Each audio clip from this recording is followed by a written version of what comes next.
বাংলাদেশ জাতীয় ফুটবল টিমের coach heavier Cabrera ওনারা মূলত এখন পরিবর্তন করা দরকার।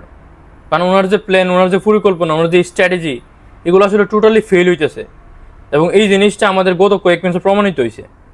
আমাদের ইজি গেম, ইজি ম্যাচ আমরা হারছি। মানে 1 থেকে 90 মিনিট পর্যন্ত আমরা ভালো খেলছি। ইভেন কি আমাদের বাংলাদেশের প্রায় 60 to 65% বল থাকছে, তারপর আমরা ম্যাচ জিততে পারি নাই, শুধুমাত্র স্ট্র্যাটেজি আর পরিকল্পনার অভাবে। আর সেটার দায়ভার একমাত্র হেভিয়ার ক্যাব্রেরারই। কারণ ওনার কাছে যা কিছু ছিল, তার যে প্ল্যান পরিকল্পনা ছিল, এগুলো বাংলাদেশে দিছে, তার জন্য আমরা কৃতজ্ঞ তার প্রতি। কিন্তু এর চেয়ে বেশি তার কাছে নাই। যার কারণে আমার মতে বাংলাদেশ ফুটবল ফেডারেশন এখন আসলে এমন কাউকে নিয়ে আসা দরকার, যে আসলে বাংলাদেশ ফুটবলকে নিয়ে নতুন কিছু ভাববে, নতুন কিছু করার চেষ্টা করবে, যাতে বাংলাদেশের র্যাঙ্কিংটা আগামী 1 বছরের ভিত্তিতে 150 to 155 এর মধ্যে চলে আসে। মানে 180 যে র্যাঙ্কিং ছিল, সে অনেকদিন যাবত দেখতেছি এটা লড়ে না, 1-2 কমে আবার উঠে ম্যাচ হারার কারণে।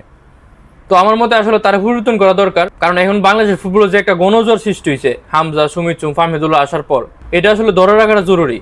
আর এটা ধরে রাখতে হইলে ফুটবল ফেডারেশন মানে বাফুফের আসলে অনেক কিছু নিয়ে কাজ করতে হবে। আর এর মধ্যে একজন হেভিয়ার ক্যাব্রেরা, তারা পরিবর্তন করা দরকার। তারা পরিবর্তন করে ভালো একজন কোচ আনা দরকার। এবং আমরা মনে করি আমার বাংলাদেশ এবং আমার বাংলাদেশের প্লেয়ার যারা আছে, তারা আসলে এখন একটা ভালো কোচ ডিজার্ভ করে। হ্যাঁ, তারা এর চেয়ে ভালো কোচ ডিজার্ভ করে আমাদের বাংলাদেশে যারা আছে এখন। তো আমরা যদি বাংলাদেশ ফুটবলের মধ্যে আসলে নতুন কিছু চাই, তাহলে অবশ্যই তাকে পরিবর্তন করতে হইব।